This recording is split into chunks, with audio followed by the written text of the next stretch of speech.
알바천국이라는 곳을 아실 텐데요. 알바천국에서 한 설문조사를 했다고 합니다.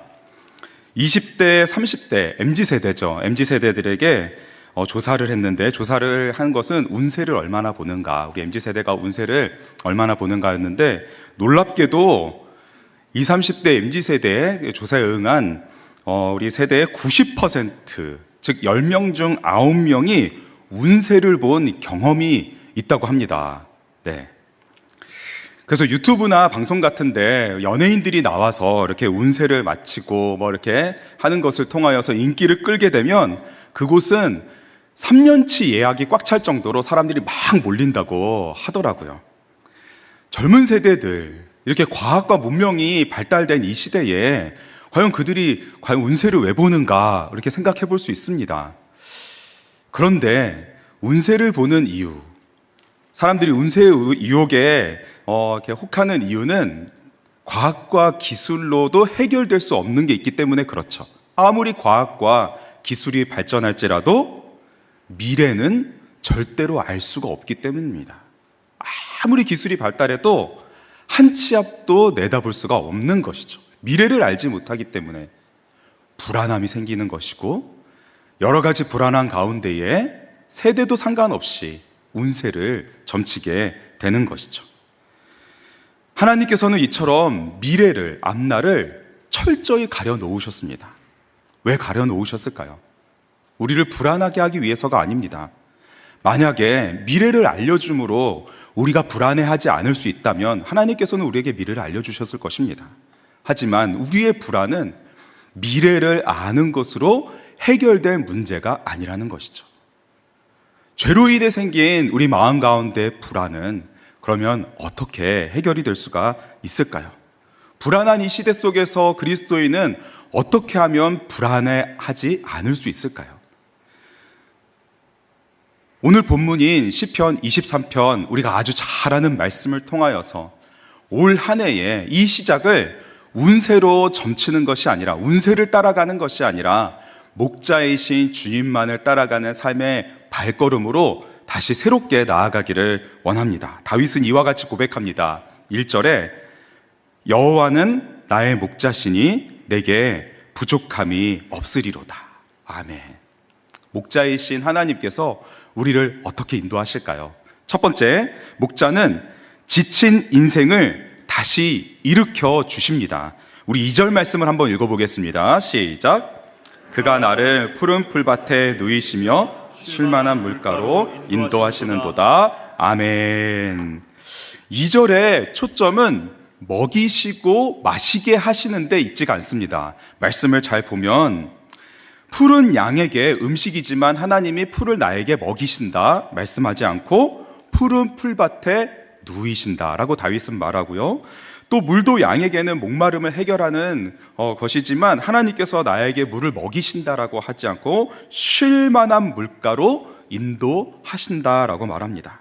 이처럼 시편 23편은 그 시작에서부터 하나님께서 인도해 주시는 언어로, 이 길의 언어로 시작을 하는데요. 인도하다라는 언어가 계속해서 반복이 됩니다. 목자와 양떼는 순례를 행하는 것이죠. 목적지를 향하여 나아갑니다. 그 가운데 있어서 목자는 푸른 풀밭과 쉴 만한 물가에서 양떼들을 쉬게 하는 것이지요. 양떼는 목자의 돌봄 아래서 쉼을 누릴 수가 있는 것입니다. 그러므로 목자는 양떼의 형편을 잘 알고 그들의 상태를 알고 그들의 이름을 알고 그리고 그들로 하여금 쉬게 해주기 위하여 그들을 인도합니다. 그런데 2절에서 말하는 동사 인도하다라는 단어를 보면은 이 히브리어 시제, 이 동사의 시제가 미완료형인데요. 이 미완료형이라는 것은 한 번의 동작으로 끝나는 것이 아니라 매일매일 계속해서 반복하는 것을 뜻합니다. 그래서 인도하시는도다의 의미는 매일매일 매순간 새롭게 인도해 주신다라는 의미를 담고 있는 것이죠. 어제도 오늘도 내일도 동일하게 신실하게 계속해서 인도해 주신다라는 의미가 이 동사의 시제 미완료형에 담겨 있습니다. 그러므로 양떼들은 내일을 걱정할 필요가 있을까요? 없을까요? 양떼들은 내일을 걱정할 필요가 없습니다. 왜냐하면 목자가 오늘을 인도한 것처럼, 어제를 인도한 것처럼 내일을 인도할 것을 알기 때문에 양은 내일을 걱정할 필요가 없는 것이죠. 목자이신 주님께서 양떼인 우리를 인도하실 때 우리가 내일을 걱정할 이유가 있을까요? 없을까요? 없습니다. 아이의 학원비는 어떻게 마련하지? 내일은 또 어떻게 살아가지? 내 노후는 어떻게 준비하지? 내 앞날의 건강에 대해서는 어떻게 하지? 그것은 우리가 걱정할 문제가 아니라 주님께서 신실하게 인도하실 일이라는 것입니다. 왜냐하면 목자이신 하나님께서는 우리를 미완료형으로 인도하고 계시기 때문입니다. 하나님께서는 광야에서 이스라엘 백성들을 40년 동안 이와 같이 인도하셨습니다. 만나와 메추라기로 인도하시고, 또 엘리야 선지자도 까마귀로 계속해서 그를 먹이시면서 떡을 물어다 주도록 하시고, 사르밧 과부의 그 밀가루와 기름이 3년 동안이나 마르게 하지 않으심으로 계속해서 돌보아 주셨습니다. 그러므로 우리 손에 주어진 것에서 이것이 나에게 사라지면 어떡하지? 내일은 또 어떡하지? 우리 손에 있는 것을 바라보며 불안해할 것이 아니라 이 모든 것을 매일매일 매순간 새롭게 공급하시는 하나님의 인도하심과 하나님을 바라볼 때 우리는 쉼을 누릴 수 있는 것이죠. 다윗은 고백합니다. 그가 나를 푸른 풀밭에 누이시고 쉴만한 물가로 인도하신다. 인도하는 주어는 그가, 그리고 우리는 목적어인 것이죠. 우리가 쉴만한 물가를 찾아다니는 것이 아니라, 쉼을 찾아다니는 것이 아니라 그가 나를 인도하신다. 즉 양떼에게 목자는 쉼 그 자체인 것이죠. 그런데 말씀을 보면 다윗은 이어서 이렇게 고백합니다. 3절 상반절에 내 영혼을 소생시키시고, 여기서 영혼이란 단어는 히브리어로 네페쉬라고 하는데요, 단순히 육체와 분리해가지고 영혼이 영혼만을 가리키는 것이 아니라 육체와 영혼이 결합된 사람의 생명체 전체를 나타내는 말입니다. 즉 내 영혼을 소생시키신다고 할 때는 영혼과 육체, 내 생명을 다시 리스토어, 회복하게 하신다, 회복시켜 주신다는 것입니다. 여기서 우리는 아주 놀라운 사실을 발견하게 되는데요, 우리가 소생될 때에는 반드시 쉼이 먼저 있어야 되는 것이죠. 쉼이 있을 때에 소생이 되는 것입니다. 저는 장모님과 장인어른과 함께 지내고 있는데요, 자녀 셋을 낳을 때마다 하나님께서 기가 막힌 타이밍에 장모님, 장인어른과 함께 지내게 하셨습니다. 첫째가 태어날 때도 장모님의 돌보심 가운데, 둘째도 셋째도 태어날 때마다 하나님께서 사역지를 기가 막히게 인도하시고, 지금은 아예 그냥 장인어른, 장모님과 함께 지내게 하시는데요, 제가 아내를 가까이 보면서 정말 진정한 육아의 쉼은 무엇인가 봤을 때 친정 엄마의 돌보는 손길이었습니다. 친정 엄마의 돌보는 손길 가운데 쉼이 있는 것이죠. 제가 자상하게 아무리 돌봐도 쉼이 안 됩니다. 때로는 짜증이 나더라고요. 온전한 쉼, 온전한 육아의 쉼은 친정 엄마의 손길 가운데 그 딸이 누리게 되는 것이죠. 쉼 가운데 자녀를 다시 양육할 수 있는 힘이 다시 소생되는 것입니다. 이와 같이 하나님께서는 엘리야로 하여금 완전히 탈진했을 때 그가 다시 회복할 수 있도록 천사의 손길을 통하여서 3일 동안 그를 먹이시고 재우시고 쉼 가운데 소생시키사 다시 길을 호렙산을 향하여 나아가도록 하셨습니다.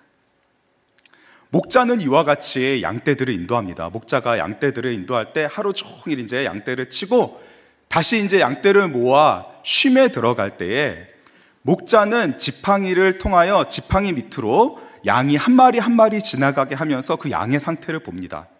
다시 양떼를 불러서 이제 자게 될 때 한 마리 한 마리를 꼼꼼하게 살핍니다. 어디 다친 데는 없는지, 상한 곳은 없는지, 그리고 밥은 잘 먹었는지, 어디 불편한 데는 없는지, 지팡이 밑으로 양을 하나하나 지나가게 하면서 상태를 꼼꼼하게 살피고 쉼을 통하여 소생되도록 하는 것이죠. 하나님께서 우리에게 쉼을 주시고 소생하게 하심으로써 이제 다시 새롭게 의의 길로 나아가게 하십니다. 양떼가 이처럼 소생하게 하여서 목자는 다시금 길을 떠나는 것이죠. 그래서 3절 하반절에 이와 같이 고백합니다. 자기 이름을 위하여 의의 길로 인도하신다. 다윗은 이와 같이 고백합니다. 목자가 인도하는 길은 의의 길이다 라고 고백하는데요, 양떼에게 있어서 의의 길은 첫 번째로 올바르고 안전한 길입니다. 올바르고 안전한 길. 양들이 가야 하는 광야는 온갖 위험으로 가득 차 있습니다. 낮에는 너무 덥고 밤에는 너무 춥고, 그리고 양떼를 해야 할 여러 가지 늑대, 그 다음에 천적들이 있는 것이죠. 위험한 것들로 가득 찬 그 광야를 지나갈 때 양들에게 중요한 것이 무엇일까요?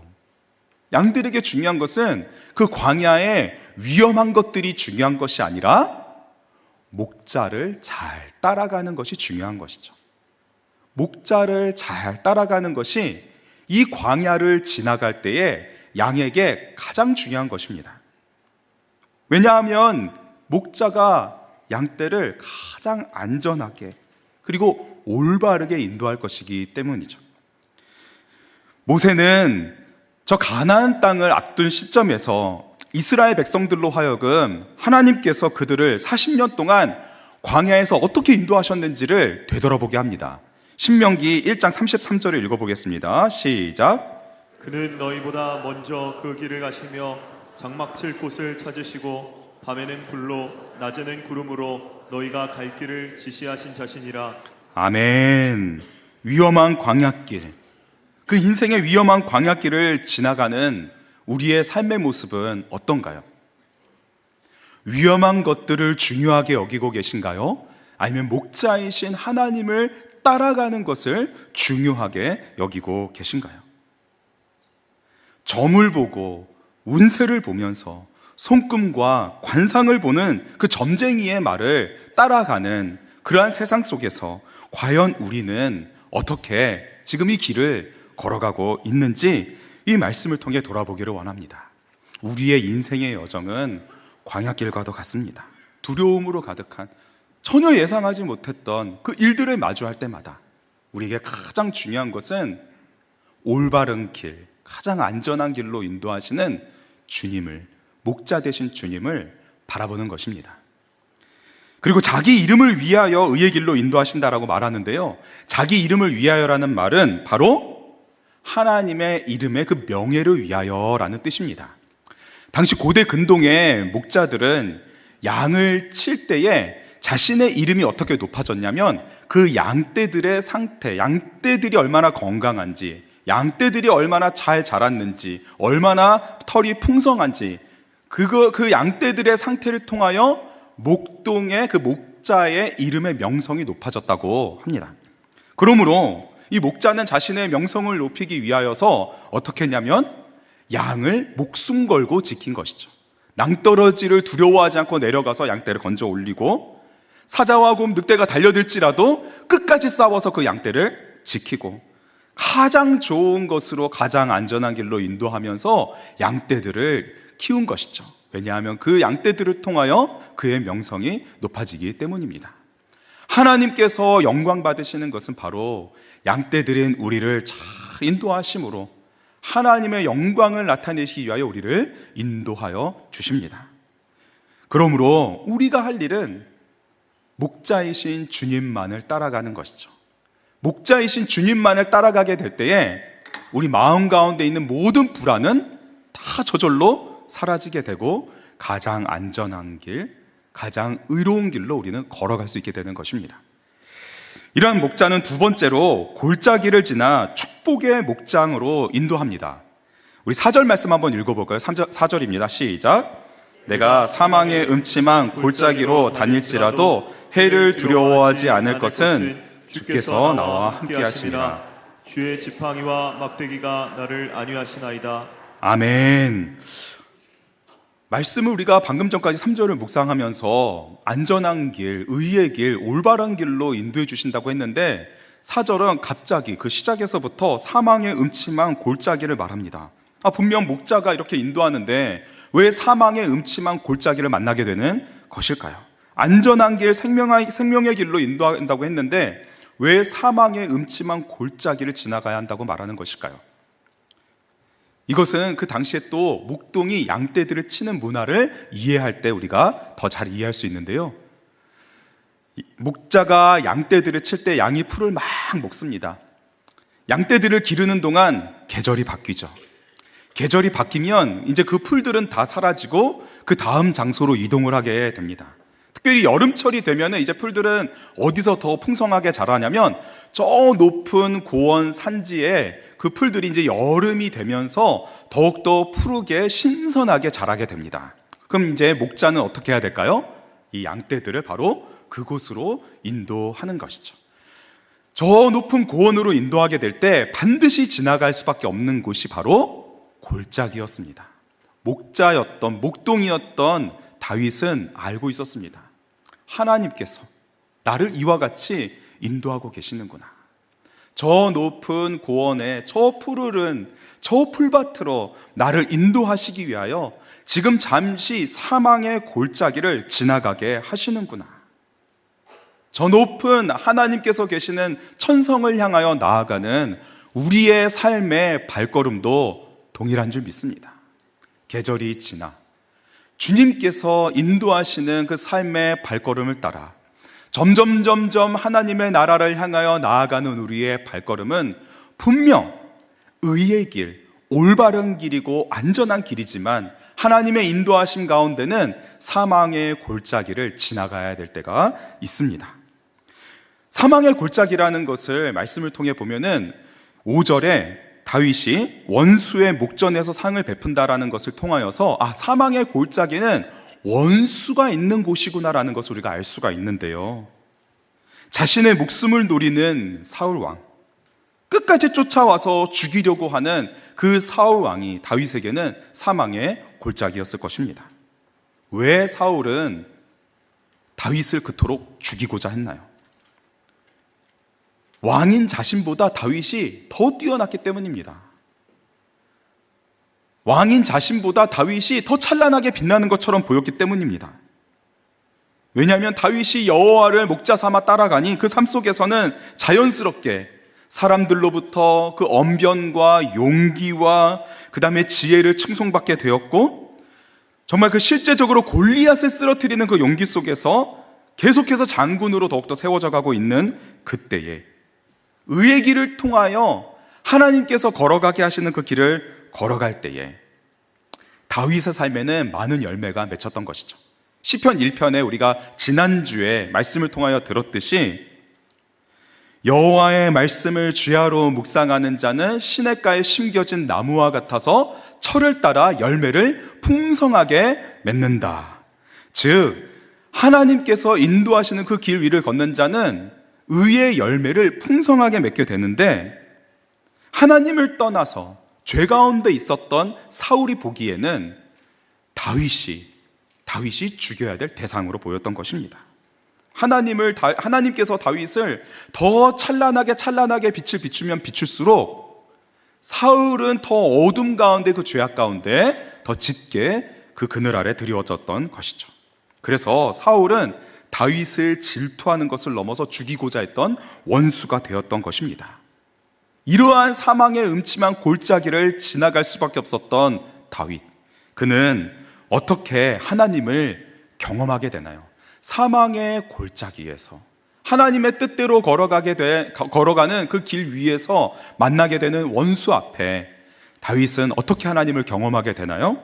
우리 4절 다시 보시면, 해를 두려워하지 않을 것은 주께서 나와 함께 하심이라. 아멘. 다윗은 함께 하시는 하나님을 경험하게 됩니다. 우리나라 성경, 우리 말로 된 성경을 보면은 좀 그 실감이 좀 덜 됐는데요. 나중에 영어 성경을 한번 참고해 보시면 히브리어 원어로 그대로 잘 번역이 되어 있는데, 신기한 것은 바로 이 구절서부터 이 구절서부터 다윗이 하나님을 지칭하는 그 대명사가 3인칭에서 2인칭으로 바뀝니다.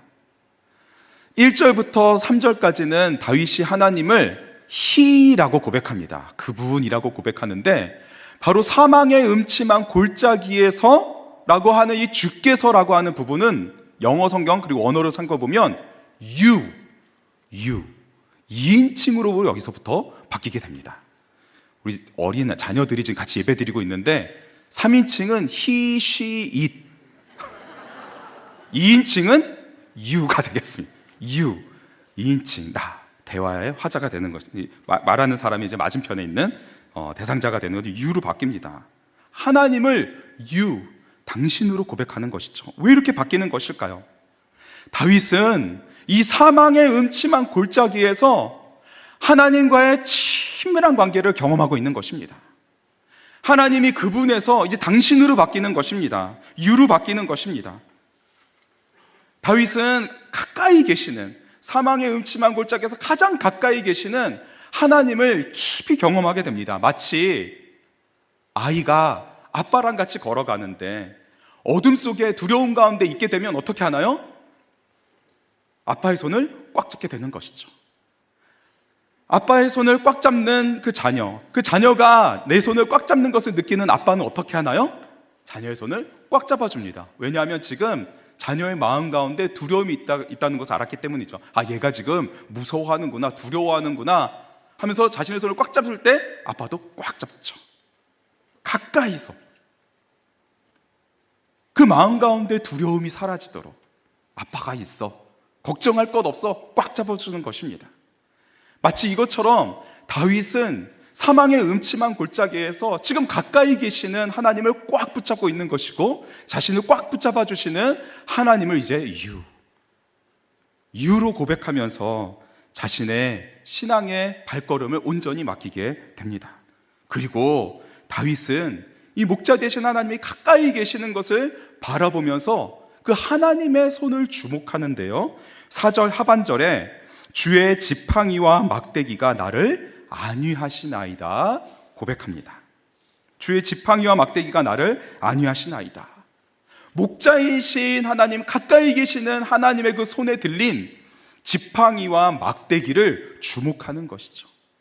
목자의 지팡이는 무엇인가요? 목자의 키보다 큰 그 지팡이는 물음표, 낚시 바늘처럼 이렇게 생겼습니다. 물음표처럼. 왜 구부러져 있나요? 잘못된 길로 가는 양의 그 목을, 그 다리를 이렇게 다 걸어서 올바른 길로 갈 수 있도록 안내하기 위하여, 무리해서 나가지 않기 위하여, 가야 될 길로 가도록 하기 위하여 그 막대기를 통하여 걸어서 이렇게 다 옮깁니다. 하나님은 이와 같이 양떼들을 인도하시고, 그리고 막대기는 그보다는 짧고 날카롭게 뾰족하게 되어 있는데, 그것은 바로 양을 지키기 위한 도구로서 양을 해하는 늑대나 사자가 나타나면 그것으로 싸워서 이기는 바로 무기입니다. 지팡이는 양떼를 안내하는 것이요, 막대기는 양을 보호하는 무기였던 것이죠. 다윗은 하나님의 손에 들린 막대기와 지팡이를 바라보며 하나님을 따라갑니다. 하나님은 지팡이와 막대기로 결코 우리를 때리시지 않으십니다. 사망의 음침한 골짜기로 지날지라도 그 지팡이와 막대기로 우리를 인도하시고 지키시고 보호하는 것이죠. 그러므로 임마누엘 하나님, 함께 하시는 하나님이란 그저 곁에서 가만히 계시며 우리가 어떻게 하는지 바라만 보시는 하나님이 아니십니다.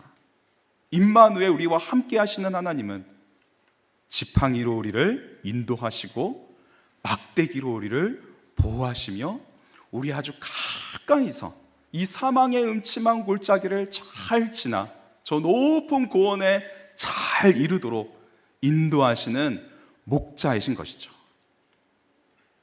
하나님께서 이와 같이 우리를 인도하여 주시는 줄 믿습니다. 이러한 관계 속에서 누리는 것이 무엇인가요? 그것이 바로 샬롬입니다. 샬롬, 평안. 그러므로 샬롬 곧 평안은 하나님께서 나와 가까이 하시며 막대기와 지팡이로 인도하시고 보호하시는 것이죠. 그래서 존 버년이 쓴 철로 역정에 보면 크리스천이 천성을 향하여 나아갈 때에 사망의 음침한 골짜기를 지나게 되는데, 그때에 이 크리스찬의 귀에 계속해서 속삭여 들리는 소리가 너는 하나님께 버림받았다. 사망의 음침한 골짜기를 지나갈 때 너는 하나님께 버림받았다라고 하면서 그의 눈을 가려 가까이 계시는 하나님을 못 보게 합니다. 그런데 크리스찬은 어떻게 나아가나요? 그 소리에 귀를 닫고 그 사망의 음침한 골짜기를 끝까지 걸어가는 것이죠. 하나님께서 평안 가운데 함께하기 때문에 그 어떠한 두려움과 불안도 사망의 음침한 골짜기의 어둠이 가리지 못했던 것입니다. 이렇게 사망의 음침한 골짜기를 지났더니 이제 이 양떼에게 기다리고 있던 것은 무엇이었을까요? 우리 함께 5절 말씀을 읽어보겠습니다. 시작. 주께서 내 원수의 목전에서 내게 상을 차려주시고. 아멘. 여기서 상을 차려주신다고 하는 상은 히브리어 슐칸으로 우리가 잘 알고 있는 밥상을 뜻합니다. 밥상을 차려주셨다. 그래서 근데 차려주셨다는 것은 또 아라크라는 히브리어 단어인데요, 이것은 정렬하다, 이렇게 맞춰서 놓다는 뜻입니다. 즉 상을 차려주시되 음식들을 쫙 정렬해서 놓다, 우리가 잘 이해하는 말로 하자면 진수성찬을 차려주셨다는 것입니다. 진수성찬을 차려주셨다. 푸르른 고원에 펼쳐진 그 신선한 풀밭이 양떼에게는 진수성찬이었던 것이죠. 사망의 음침한 골짜기를 지났을 때 하나님께서 마련해 놓으신 것이 나에게 진수성찬이었다 고백합니다. 하나님은 다윗을 어떻게 맞이해 주신 것인가요? 큰 환대로, 놀라운 축복으로, 그 사망의 음침한 골짜기를 함께 지나신 하나님께서 그렇게 놀라운 환대와 축복으로 다윗을 맞이하여 주신 것입니다.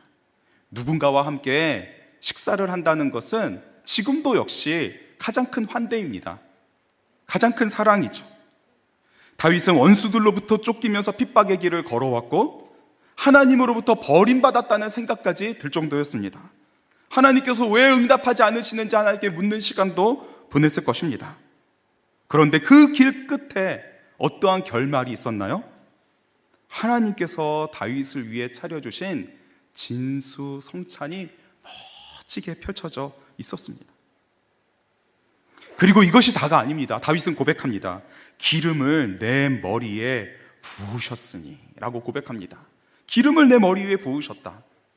왕과 선지자, 제사장에게 붓는 그 기름을 자신에게 부어서 이스라엘의 왕으로 세우셨다. 망하는 것으로 끝나지 않았습니다. 오히려 하나님은 다윗을, 자신을 망하게 하고 자신을 죽이려고 했던 그 사람들 위에 세우셔서, 그들 위에 세우셔서 왕이 되게 하셨습니다. 그 모든 원수들을 그의 발 아래 두게 하셨습니다. 하나님은 엄청난 환대와 축복으로 다윗을 맞아주시고 가장 높은 곳에 그를 세우시고 그 자리에서 다윗은 감격과 기쁨 속에 고백합니다. 나의 잔이 넘치나이다. 나의 잔이 넘치나이다 고백합니다. 주 안에 사랑하는 성도 여러분, 혹시 고난의 깊은 터널을 지나가고 있다면 끊임없이 우리의 귀와 마음에 하나님이 너를 버린 것이다 라고 하는 속삭임이 들려온다면 하나님께서 이 시간 우리의 믿음의 눈을 밝히 뜨게 하셔서 가장 가까이서 그 평안한 가운데 지팡이와 막대기로 보호하사 이 길 끝에 가장 좋은, 가장 아름다운, 가장 멋진 진수성찬을 차려놓으시며 우리를 맞이해 주실 것을 기대하며 믿음의 걸음을 끝까지 걸어가기를 원합니다. 고난은 바로 이 축복을 향하여 나아가는 가장 빠른 지름길임을 믿으시기 바랍니다. 마치 고속도로와 같습니다. 고속도로를 갈 때 터널을 지나가죠. 그 터널을 지나가지 않으면 어떻게 해야 되나요? 국도로 산을 꼬불꼬불 넘어서 아주 복잡한 길을 멀미를 하며 가야 됩니다. 하지만 터널을 지나가게 되면 그 터널이 목적지까지 가장 빠르게, 안전하게, 가장 확실하게 가게 하는 것이죠. 우리의 인생의 터널이 깜깜하다고 해서 돌아가는 것이 아닙니다. 꼬불꼬불 잘못된 길로 가는 것이 아닙니다. 주님께서 함께 하시는 이 터널을 지나는 것이 바로 축복의 지름길인 줄 믿습니다. 끝으로 목자는 우리의 앞날을 신실하게 인도합니다. 우리 앞날을 신실하게 인도합니다. 신실하다는 것은 말씀 그대로 이룬다는 뜻입니다. 이처럼 자신의 인생에 넘치는 축복을 고백한 다윗은 자신의 앞날을 이렇게 고백하게 되는데요. 우리 믿음의 고백을 우리의 고백으로 담아서 우리 6절 상반절 함께 읽겠습니다. 시작. 내 평생에 선하심과 인자하심이 반드시 나를 따르리니. 아멘. 다윗은 지금까지 자신의 삶을 호위한 그 하나님의 인도하심을 하나님의 선하심과 인자하심이라고 고백합니다. 여기서 선하심은 하나님의 선하신 계획을 뜻합니다. 하나님의 선하신 계획. 자신을 이스라엘 왕으로 삼으셔서 하나님의 신실한 왕, 하나님을 사랑하는 왕으로 세우실 하나님의 신실한 계획을 뜻합니다. 그리고 인자하심이란 하나님의 사랑, 하나님의 헤세드로 그 신실한 계획을 이루시는 하나님의 방법을 뜻합니다. 하나님의 그 선하신 계획을 하나님의 사랑으로 이루시는 그 하나님을 노래하는 것이죠. 그리고 여기서 반드시 나를 따른다라는 것은 추적한다는 의미입니다. 추적한다. 추적하고 호위한다.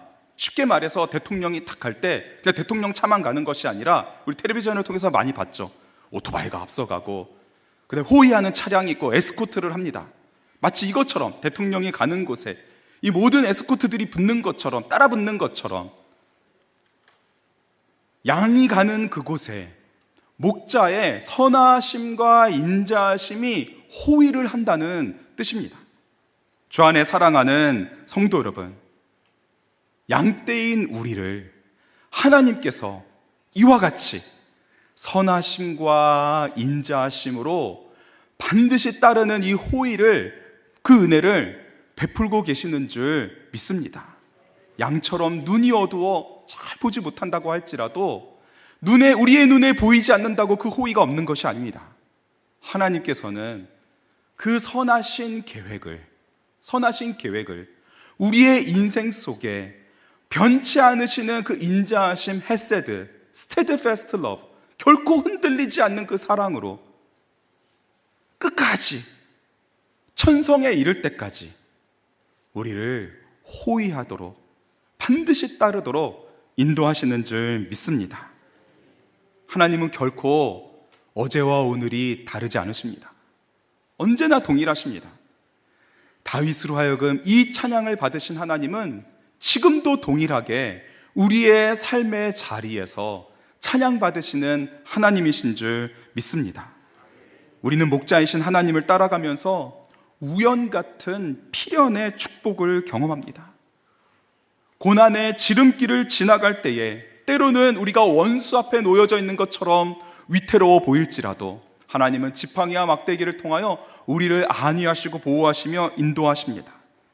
그러므로 목자만 따라간다면 우리의 인생에는 더 이상 운세를 볼 필요도 없고 운세를 따라갈 필요도 없고 오직 목자이신 주님만 따라가면 되는 줄 믿습니다. 다윗은 이제 이 은혜 가운데의 끝으로 딱 한 가지 결심을 고백합니다. 그 고백이 무엇일까요? 내가 여호와의 집에 영원히 살리로다. 내가 여호와의 집에 영원히 살겠다라는 고백을 합니다. 이 한 가지 결심이 담긴 고백에는 두 가지 의미가 담겨 있습니다. 첫 번째는 바로 내가 이제부터 성전을 중심으로 살아가겠다는 삶의 고백이 담겨져 있습니다. 다윗은 시편 20편 2절에서 이와 같이 고백하는데요, 성소에서 너를 도와주시고 시온에서 너를 붙드시며 라고 고백하였습니다. 하나님께서 성소 가운데서 도와주시고 시온은 성소가 있는 그 도시, 그곳에서 너를 붙들어 주신다. 세상에서 방황하며 버림받고 상처 입을지라도 하나님은 바로 그 자리, 성전에서 하나님이 계신 곳에서 나를 지키시고 인도하신다. 오늘날 하나님은 우리를 성전 삼으셨을 뿐만 아니라 성전 삼으신 우리를 교회로 삼으셨습니다. 우리 한 사람 한 사람이 교회가 되게 하셨고 우리가 모인 이곳이 바로 교회가 되게 하셨습니다. 때로는 이 교회 안에서 상처를 받고 누군가로부터 아픔을 겪는다고 할지라도, 마음이 상할 때가 있는다고 할지라도, 우리 성도에 있어서 이 교회는 어머니의 품과도 같습니다. 그러므로 교회에서 겉돌고 지낸다면 결코 회복이 될 수도 없고 소생케 될 수도 없고 잘할 수가 없는 것이죠. 우리도 다윗처럼 이 성전을 중심으로 살겠다는 믿음의 고백을 하기를 원합니다. 그리고 또 내가 여호와의 집에 영원히 살겠다라는 고백에 담긴 두 번째 의미는 하나님의 집에 대한, 여호와의 집에 대한 사랑의 의미입니다. 사랑. 그래서 다윗은 이렇게 고백하는데요. 시편 84편 1절 우리 함께 읽어보겠습니다. 시작. 만군의 여호와여, 주의 장막이 어찌 그리 사랑스러운지요. 아멘.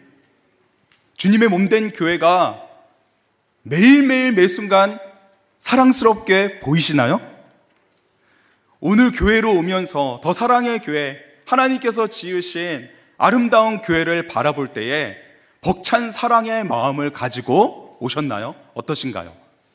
하나님께서 우리 마음 가운데 주님의 몸된 교회를 사랑하는 그 사랑의 마음을 다시 새롭게 가득가득 채워주시길 원합니다.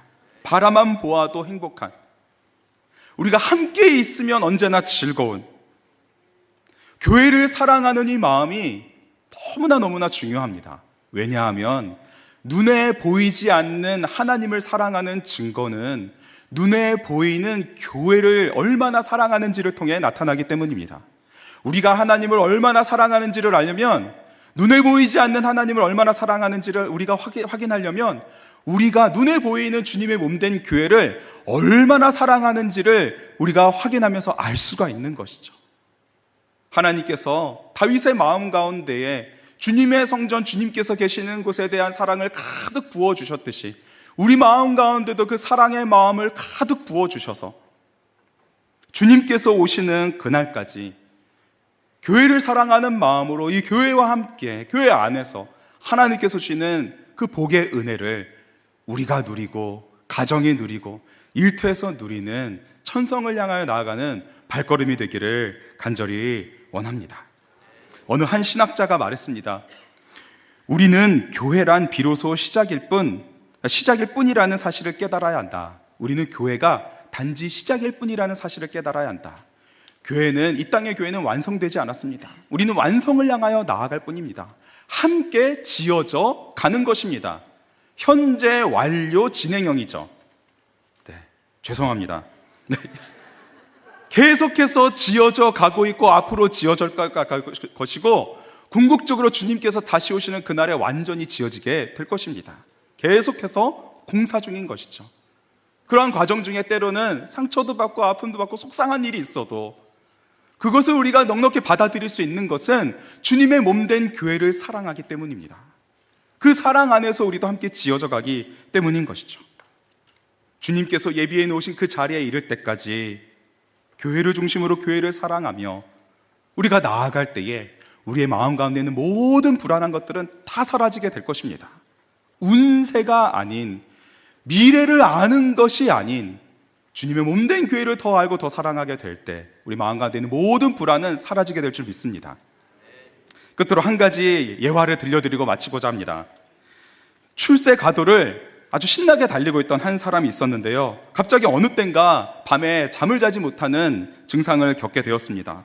낮에도 불안하고 밤에도 불안하고 쉬어도 불안하고 도무지 잠을 잘 수 없는 상태가 되자 의사를 찾아가기로 결심하고 집 근처에 있는 한 지역에 있는 아주 독실한 크리스천인 정신과 의사를 찾아갔다고 합니다. 그래서 진료를 받았는데 쭉 이 환자가 이야기를 하는 그 의사가 이것을 다 듣고 나서 걱정하지 말라고, 자신 고칠 수 있다고 말하면서 처방전을 적어줬다고 합니다. 근데 그 처방전을 잘 가지고 가서 집에 가서 펼쳐보고 약국에는 가지 않아도 된다고 했다고 합니다.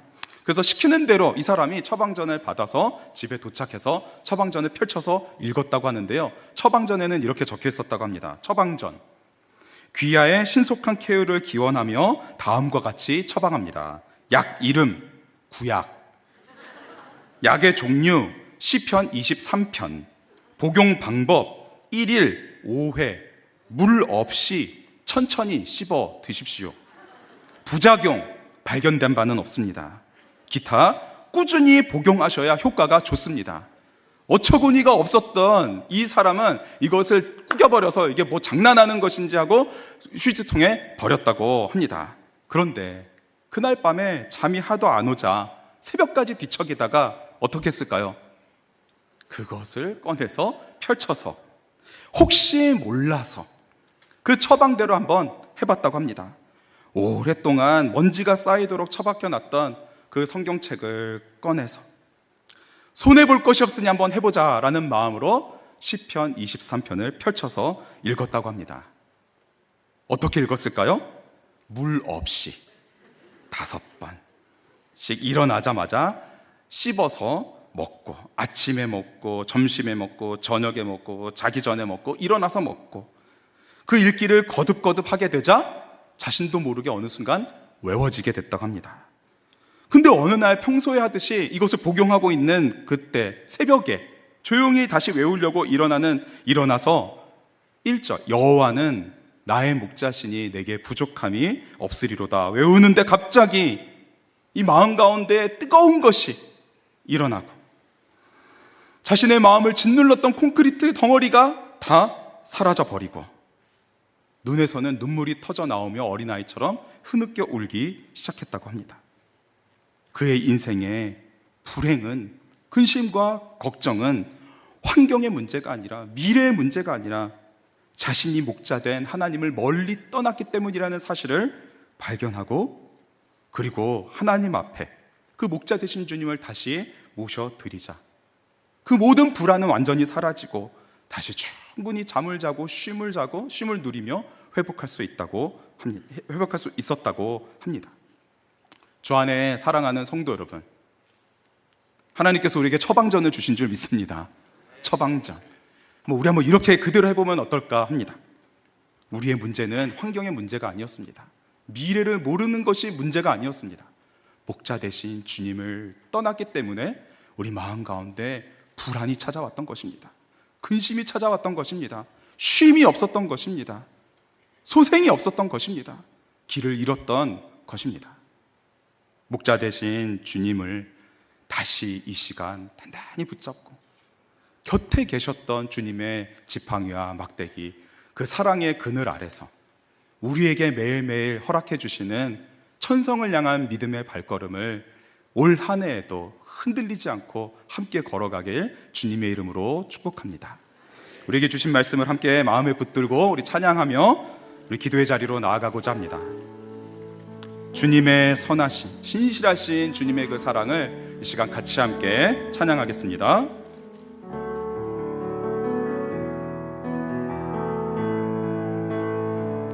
사랑해요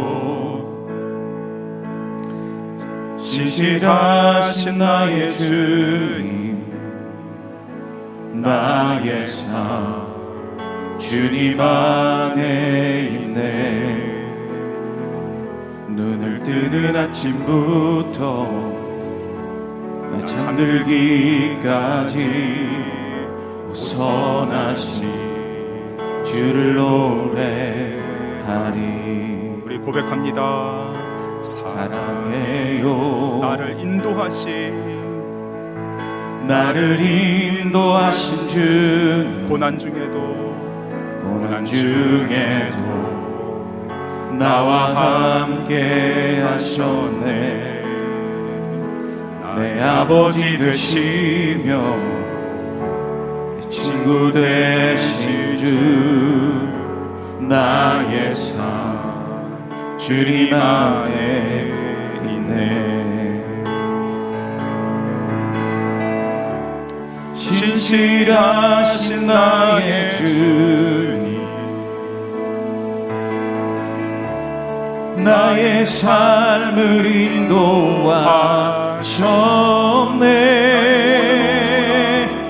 나의 모든 오급 다 선하신 주를 노래하리 주님의 선하심이 날 인도하시네 주님의 선하심이 날 지켜주시네.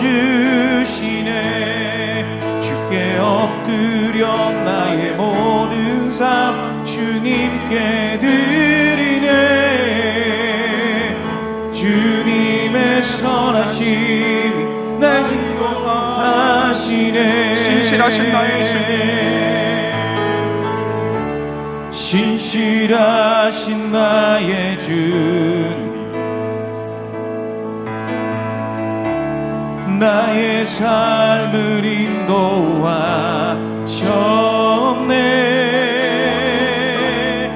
나의 모든 오급 땅에 선하신 주를 노래하니. 아멘. 이 시간 우리에게 주신 말씀을 그리고 찬양의 고백을 가슴에 담고 우리 기도 제목을 함께 읽겠습니다. 목자이신 하나님과 깊은 인격적인 관계 안에서 온전한 쉼을 누리며 영적 회복력을 회복하여 의의 길을 걸어가게 하소서. 아멘. 두려움의 골짜기를 지날지라도 하나님의 환대와 축복으로 나아가는 터널임을 기억하며 함께 하시는 하나님과 동행하게 하소서. 아멘. 교회를 통해 부어주시는 복을 받는 행복한 신앙생활을 하며 오직 여호와를 목자 삼는 나와 가정과 일터가 되게 하소서. 아멘. 이 시간 함께 이 기도 제목으로 합심하여 기도하겠습니다.